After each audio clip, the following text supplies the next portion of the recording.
Well, welcome everyone. We're going to go ahead and get started here, and if anyone trickles in late, we'll go ahead and get started. They can just hop on in. First of all, I want to thank everyone for taking the time to come out tonight. Before we get into introductions and questions, I'd like to start us off with a quick centering activity to get our mind focused and in the right headspace. Please post in the chat your answer to the following question. What does a rural community mean to you? So the chat will be on your side. Just answer, what does a rural community mean to you?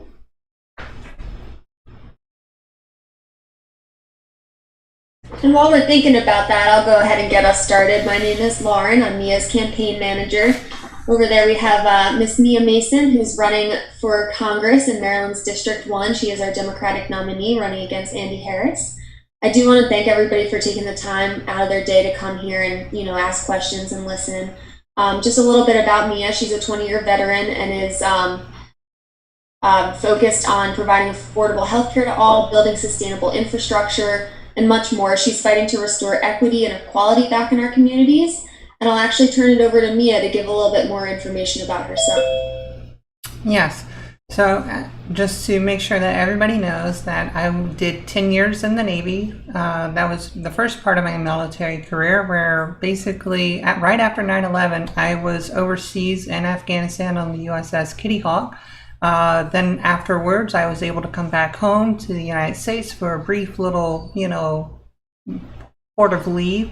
And then we had Hurricane Katrina come around. And as y'all just had, a small tropical storm, but we are expecting maybe 2 or 3 more storms here on the Eastern Shore. So we definitely want to make sure that all of you are prepared for that. So do keep that in mind as we continue to go into this hurricane season for you to be safe.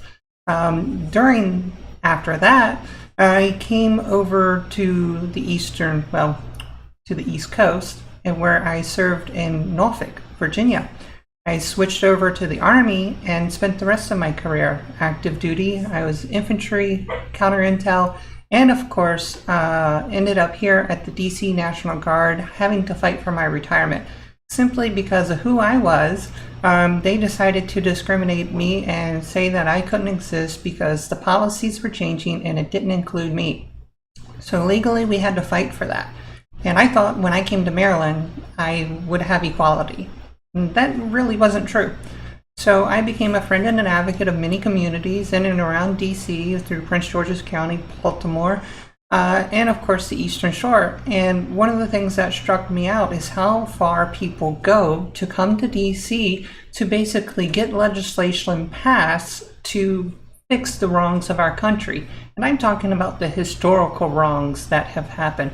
Today, for example, we just had the voters' rights passed in the House. Now it's up for us to call our senators and get that passed through Senator Mitch McConnell and everybody else there so that we can make sure that our voter rights are protected for this upcoming election. Speaking of that, we also have the HEALS Act, which is coming to the House. We understand that a lot of folks are in a place of hurt right now. We've lost our benefits. People are moving out in a rampant state of need because they're facing eviction and they want to get out before they get kicked out, and they can't afford it. Some voters I've talked to have basically turned from giving us money and helping us out to basically asking for money and asking for food. The normal people who are out on the street have doubled and gone elsewhere because they're looking for the help as well. Our country is in a depression. We need to be able to make sure that we are able to provide a stimulus package that is going to offer us jobs, our health care, and our security for our nation, so that we can succeed in restoring the equity and equality, so that we don't have to worry about what we've been doing for the last 4 years and fighting a civil rights war legally because they want to take away our rights, which is one of them is voting. So if you join me tonight, we're going to answer a bunch of questions which were pre-submitted, and hopefully when we go into this debate in October, we're going to knock them off his feet, and in November we're going to have all of our independents and Democrats voting to make sure that we hit our win number to remove Representative Harris. And that includes our fellow Republicans who hate him too. So I'll turn it back over to our host tonight. Thank you, Mia. Very insightful points. Just touching back on our centering activity, what does a rural community mean to you? We have some of the submissions. I'll go ahead and read them. Laid back lifestyle, definitely. A community that is relatively disconnected from information and progressive education. An area with somewhat limited resources, especially transportation and jobs. Yeah. A rural community is one that is low density. The census defines it as non-metropolitan. Limited accessibility to neighbors, stores, schools. So I think when we're thinking of rural communities, a lot of things that come to mind are the issues that rural communities have. So I do want to remind everybody that tonight's town hall is about rural communities, so we want to keep all of the questions focused to that topic. So if you do have any questions, you can feel free to enter them in the chat, and we'll address them in the order that they come in. Right now, I'm going to go ahead and ask Mia to give her statement on her position about rural communities.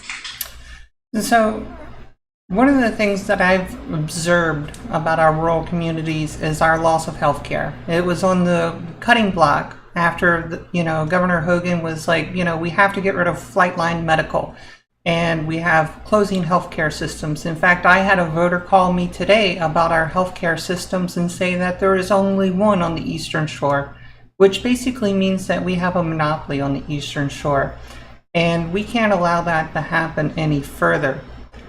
This is one of the most important things that, as a rural community, we need to be able to bring in new jobs and new infrastructure into this so that we can make sure that we can bring in the communities that are around us that are growing and keep them here in the future. I understand a rural community means you drive a half hour to 2 hours to get to where you're going. Well, sometimes it's 10-15 minutes, and we need those local and small businesses to reopen. And sadly, right now in this pandemic, 50% of them aren't going to be able to reopen. I went to a store today and they were gone. I was like, why? It was just because they didn't have any customers for 6 months. That's why they were gone. I had to drive an extra hour and a half out of my way to basically get what I needed to do to succeed in my campaign. So we need to be able to make sure that we bring this forward and address it, especially when it comes to our future in ending this gerrymandered district. Great. Thank you so much, Mia. I guess we're going to go ahead and get into some of the questions that were pre-submitted. Again, these are local rural issues that specifically impact especially the Eastern Shore, and then other parts of our district such as Harford County, Cecil County. Yeah. So first question is, what can we do to reduce pollution from poultry farms while also making sure that farmers earn a living wage? Well, the hardest thing that we understand is that people love chicken. And I have to say that we have to be able to reduce the amount of chickens that are raised on the farms so that we can actually control the waste that they produce. One of the biggest things that we also need to be able to do is make sure that our farmers have an income that provides them a profit as well. This doesn't necessarily mean that it has to be chicken, which means that we have to be able to provide legislation to bring it forward. Right now, I understand that the pollution that is put into our Chesapeake Bay is damaging our environment. Our Eastern Shore is shrinking on both sides, and they produce about 12 million pounds of ammonia emissions just alone to produce chicken. And if that continues to increase, that's just as bad as having cows or cattle out in the Midwest. And we can't have that here on our shore just because they want more birds and bigger birds and, more bang for their buck. So we have to be able to make sure that our poultry farmers work to combat this issue, and we have to make sure that they invest in the technology to do that. And that requires that the city codes, and the federal and state codes also are updated so that they can invest in the infrastructure to provide that. And I have to say that, when I worked at Domino Sugar a long time ago, I had to deal with environmental pollution. In that was violations for us polluting the environment. on the bay and in the air. And I have to tell you that majority of the time it was self-reported. And the way that the EPA worked is that you got a smaller fine if you self-reported it. If you were caught, it was like a double the fine. We need to make sure that the EPA is fully funded so that they can issue the fines because they're notified before the company starts reporting it, which means that we no longer require a self-reporting system by these companies. We're actively monitoring these companies and making sure they're not polluting our bay, our rivers, or our oceans here on the Eastern Shore. That's something that we can do. And lastly, like I briefly talked about, was the universal income. I brought it up in the last town hall with the high school DIMS. And basically, if they're not making a profit and they need to be able to have subsistence, universal basic income is something that we can provide them and their families. All right, thank you, Mia. I think that somebody in the chat has a question kind of with this, so I'd like to go ahead and cover it. From John, it is, what about processing plants that can produce electricity from chicken waste? I haven't been keeping up with the subject, but there's one such plant in south of Princess Anne. Yeah, I completely understand that. It's basically, let me ask the question back. Is it wheelbarrow where it's like, they're burning the incineration, drying it out, and also burning it? I think so, but I'm not entirely sure how that plant operates, but I would assume that it is burning in order to produce steam, which would then run the generators. Yeah. But I honestly don't know how how that plant actually functions. It's just an assumption. Yeah, just like when we were getting rid of our waste, we also had to make sure that we had natural gas to help fuel that fire. And then that was also monitored and self-reported. So turning that over to an active monitoring system is what the state is going to have to require. And of course, the Fed's going to have to require, and we're going to have to push that legislation down. Excellent, thank you. I do want to remind everyone just to keep your questions to rural communities, and then if we do have time at the end, we can touch on some other subjects. So I'll go ahead and jump into the next question, which was submitted from somebody in Snow Hill. Farmers are declaring bankruptcy at record numbers. How will MIA save small farms from going under? Excellent question. Everybody has been filing bankruptcy. The bankruptcy courts are backed up maybe for the next 2 years. And we have to be able to make sure that we provide them a different avenue, which is the SBA, and give them a grant with no strings attached and make sure that they're able to stay steady. This is why we have the HEROES Act, and if it gets delayed or pushed back, I'm not in office yet, but we can basically tell our story and go to DC or call our local representatives and have them go to DC and relay that story for us. Now, as far as actually getting the stimulus passed to make sure that it affects our rural communities, that's something that I can put in through an amendment to make sure that it's designated for our congressional districts. Thank you. Kind of touching on that subject of agriculture from Ryan, how would you incentivize the agriculture industry to localize and to diversify beyond corn, soy, and livestock? Well, I've done some wonderful lobbying work before in the past with a product called hemp. It allows us to create plastics. It allows us to create manufacturing products for cars, homes, and commercial buildings. So with this, it grows fast, it's profitable, and it has byproducts like CBD. So this gives us something that the farmers can sell once they have their license, and we can talk with the governor and maybe get more licenses for them. But basically, I'm for free, legalization to make it happen across the entire country. We just need to be able to make sure that we elect others across the entire state that believe in the same ideals that I do, so that we have that unification of our nation. Excellent. All right, moving on to our next question from Kelsey. How will you help with broadband acquisition? This is essential now. We need to have this for future situations. I agree. Right now, everyone has failed us, including me. because even when I was pushing the issue and I was there lobbying in Annapolis for 4 days, not many people were talking about broadband. And then when it got passed, they said that it wasn't going to come or start getting installed until 2021. We need to make sure that we do something like the Telecommunications Act a long time ago, where we also provided telephones to everybody. A long time ago, we didn't have power in rural communities. We didn't have telephones in rural communities. It's now time for a federal investment into our rural communities to make sure that everybody has broadband.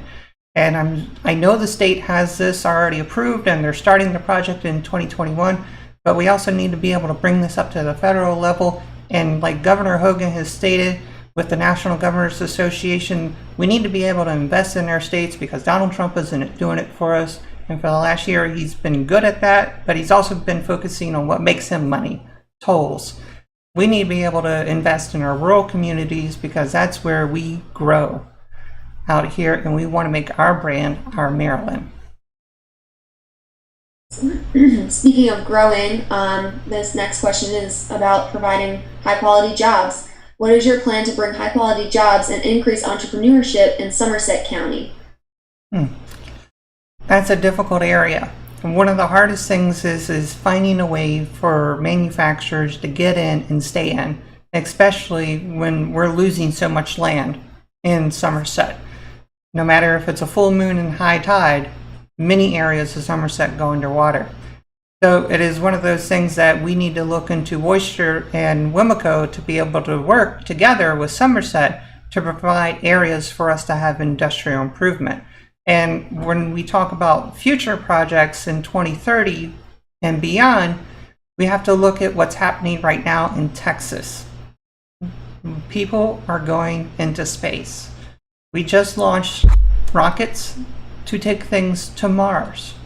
We just had successful launches into space and brought other materials and persons back from space. We have Waltrip Islands in Virginia. Somerset can also benefit by having industrial-based businesses here to provide that income in the future. That is up to the local chambers of commerce, and that's a discussion I'd like to be able to have in the future. Excellent, thank you. Our next question came in from email. The Delmarva Pipeline plans to run through Queens Anne, Kent, Dorchester, Wycomico, Cecil, Somerset, and Worcester counties, almost our entire district. What will you do to ensure that the pipeline is not built? The best thing that we've done is continue to show up. The best thing that we've been able to do is continue to tell them no. Just as we've shown up for Black Lives Matter, just as we've shown up for the Women's March, we make sure that everyone that is there comes together and that we be able to make sure that we tell them that our environment is here and it has to be able to be stable. We can't have you digging up in our backyard to put your pipeline. We have to make sure that our wetlands are protected. We have to make sure our waterways are protected. These are the things that we have to be able to say is vital to us, especially for the fishermen out there, because guess what? If we have a gas leak or oil leak, all of that goes into the river, all of that goes into the bay, all of that may also leak into the tributaries that go into the ocean. We can't allow that to happen. Our shore is shrinking. We have to tell them the answer is no. We know who's good at saying no. That's Representative Harris, and he says yes to this project. He says yes to offshore drilling, and we have to tell him no, and we have to tell those who want to build this project no. Absolutely, I'm with you on that one. Just a reminder, everyone, you can feel free to post your questions in the chat. Just try and keep them related to rural communities issues. And again, if we have time at the end, we'll go ahead and touch on some other questions. Another question from email is, how has Trump and China's trade war impacted American farmers, and specifically Maryland farmers? Well, most of our Maryland farmers send their products to Canada, Europe, and South America and Africa. As far as China, if whatever percentage that is, I understand that it's been bankrupting our economy. and they've basically grown it and then basically sold it for pennies on the dollar. We need to be able to get rid of that tariff once Joe Biden's in office. That's the bottom line. That's something I agree with, and we need to make sure that's the future trade agreement that we have with President Joe Biden in our future, to make sure that our farmers are taken care of and not tossed around as, you know, oh, I got a better deal, I got a better tariff. That really hurts our farmers, and they understand that in their pocketbook, in their home, and with their families, and that has to stop. Excellent. Okay. I'm going to go ahead and touch on to a question that was mentioned earlier in the chat from Cody. It's not related to rural communities quite so, but what is Mia going to do to help people with disabilities, not just in rural areas, but everywhere? So as a person with a disability myself, this explains why I have so many screens here, we need to make sure that everybody's covered. Okay? Now, are you talking about like for Medicare insurance, or are you talking about for employment? Or was this an email question? It could be either, honestly.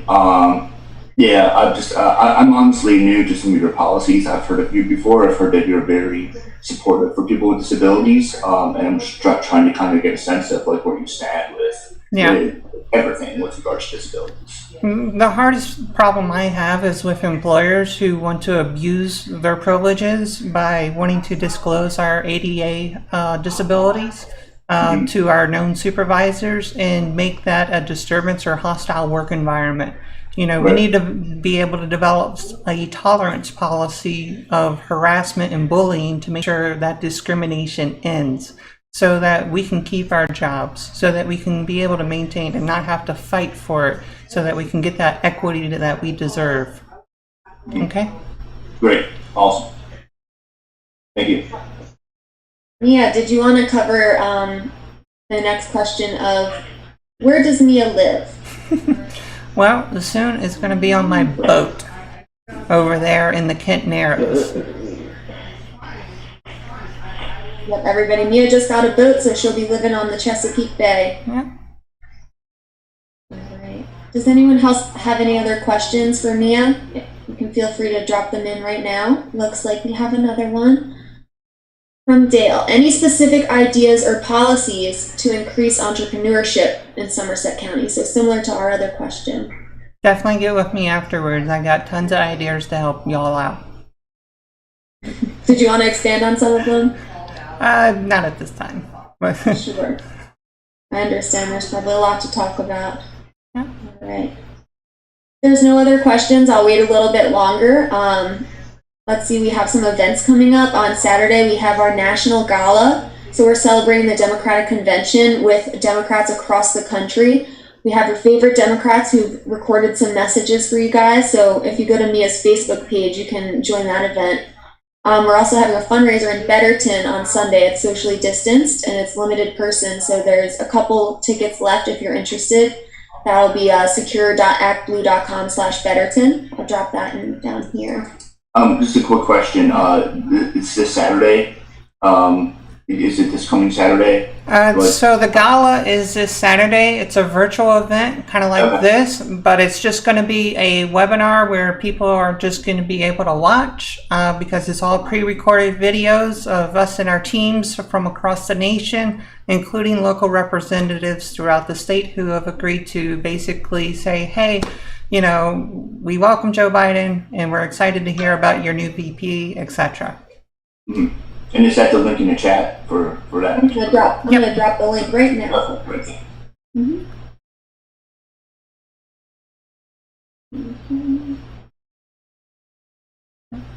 And of course, the Betterton event is going to be over at Mel's. So if y'all ever remember Mel, he is a friend of Wayne Gilchrist. And Wayne Gilchrist will be speaking with us. He's a former representative up here on the Eastern Shore. So everybody should definitely remember him. We've had some wonderful conversations and we're excited to be able to share that with you this Sunday. Once the tickets for the in-person event is sold, there are still tickets available for those who are going to be wanting to watch individually from where you are right now, virtually. So don't feel free, you know, to just like not attend. definitely attend because this will be something where everybody is welcomed. We'll be walking around with the camera, showing everything off, and talking to each of our guests. Excellent, and I'm excited to go. I think that this next question is really good to wrap up with. Well, actually, we have another question submitted from email. How do you plan to win small towns across the shore with COVID-19 affecting a traditional campaign? Well, I was right there in the neck of it when I was kicked out of 2 neighborhoods.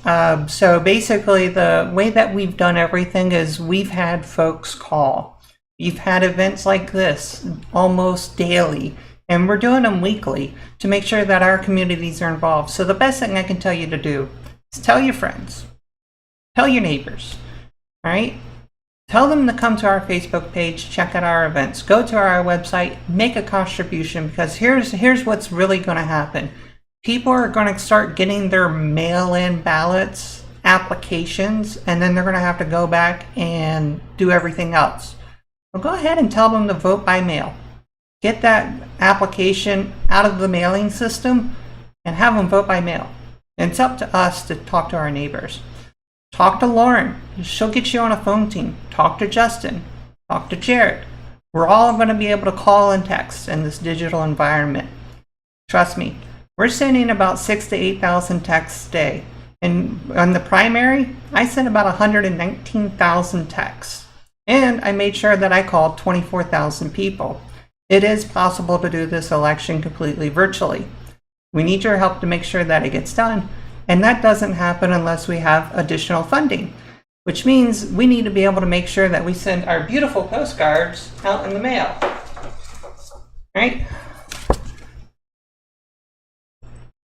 Postage is how we're going to save our post office.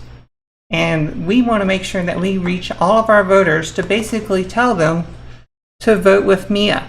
So if you can do that, Lauren's going to drop the link for our donation page so that you can make a contribution tonight.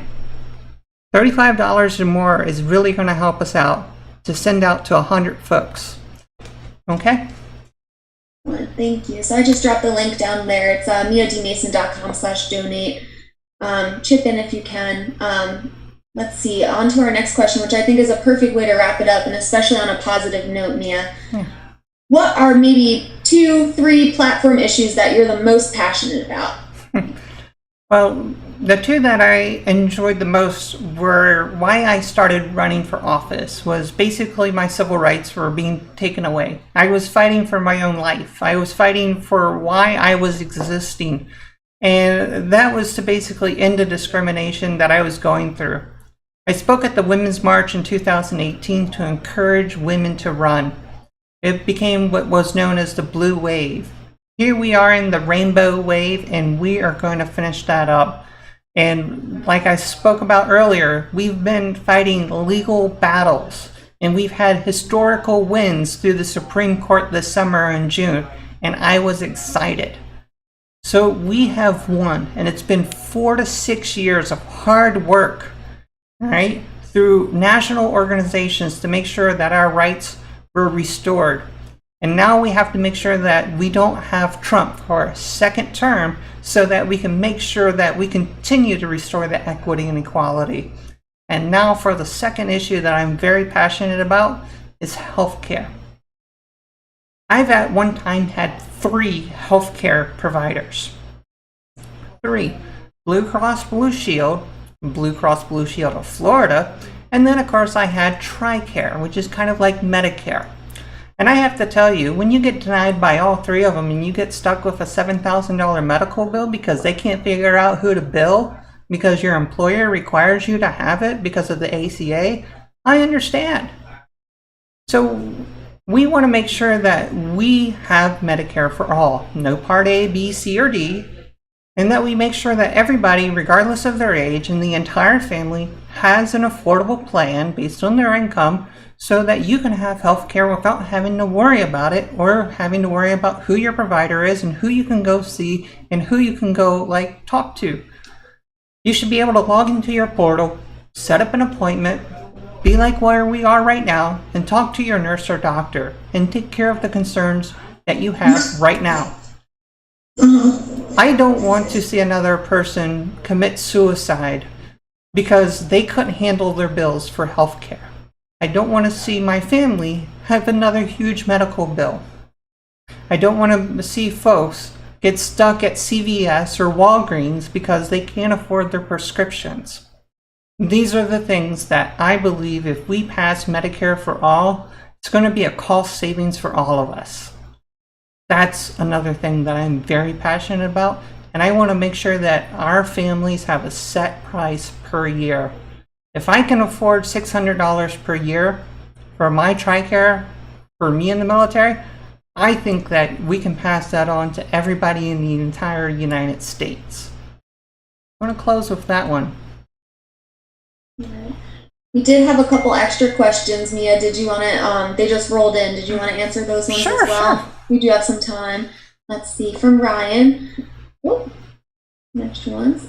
In what areas do you see Andy Harris failing the rural communities in our district? Well, he likes to say no. He likes to say yes to where he wants to be able to do things to help his folks. I call him Grant King Andy Harris for a reason, because he'll pick and choose who he wants. We have failing farmers out here, all right? Yes, they have guns. Yes, we're suing the NRA right now. But what's more important, making money or that gun? That's where we're going to see where Representative Harris fails. And we're also going to see where Representative Harris fails with women. About 50 to 60% of our district is made up of women. And of course, Representative Harris has no problem telling a woman that they can pay more for health care, that they can, do without, and that they should not have an abortion. This is where we're going to start winning our rural communities, when we start investing in our infrastructure and start making a change that Representative Harris has just simply said no to. That's right. Our next question from Jared is, how do you plan to work with and appeal to those who work on the water here in the shore? Exactly who, Jared? You can talk. Are you talking about the fishermen or the other folks? Yeah, like the folks in the rural communities like Crestfield, those who work on the water, crabbing, fishing, so on and so forth, that type of work. Exactly. I think one of the best things that we can be able to do is make sure that we work with Homeland Security and ICE to ease the visa problems that we have. And that would definitely help them be able to continue to have their, immigrant workers continue to work with them. That will help the fishermen so that they can be able to maintain their jobs and their livelihood. Because one of the best things I learned about knocking on the door is where fishermen go, all right, to great lengths, from DC to Maryland to Jersey to New York, all the way down to Virginia Beach to deliver their goods. So this is vital for them to be able to make sure that they have access to their visas so that they can keep their workers working while they're, either on captaining their boat or delivering their products to our customers. And Mia, just a question from the chat. Can you elaborate on what you mean by visa problems? So with the visa problems that are currently happening right now, they're being delayed or held back. Basically, we've closed our borders, not just because of the pandemic. We've basically said, you have to have a certain job or skill set, you have to have a degree, you have to have worth in order to come into America, and you have to qualify to basically come to America. Those are the visa problems that we have. In fact, even Donald Trump is trying to change our federal jobs programs for U.S. jobs to be a skill set job instead of a qualification skill set. We need to reverse those two because you know what? The Dreamers here, the DACA folks that are here, they deserve to be here. We have to be able to make sure that America is a melting pot and that we continue to allow people to dream and hope that they can have a better life for them and their families. Thank you for clarifying. Yeah. At this time, are there any more questions? If so, go ahead and drop them in the chat. With that, I'd like to go ahead and transition into our closing remarks. I did want to thank everybody for coming tonight and taking the time out of your Thursday night, excuse me, to see us and listen to Mia and especially her platform. I'll go ahead and turn it over to Mia for some closing remarks now. Well, it's almost time for tea. But yes, I thank everybody for joining us, and hopefully I've answered all of your questions. If not, definitely, make sure you email us. Talk to Lauren. You can give me a call at 410-94-MASON. That's my actual phone number. It's 946-2766. You'll be able to actually talk to me and spend some time and ask any other questions that you might have. We are here to make sure that we represent you. That's the bottom line. That's why it's called the House of Representatives, and that's why we're running for office. So if you heard my story, it's time for you to have your story on the House floor. And with that, thank you and have a good night. Thank you, everybody. Have a good one. Bye. Thanks for coming by. Thank you, Mia. Thank you. Thank you. Thank you. Thank you. Yes, it's a beautiful ship. Thanks very much, Mia. We appreciate Thanks, it. everyone. We'll be returning to normal meetings next month, still via Zoom. All right.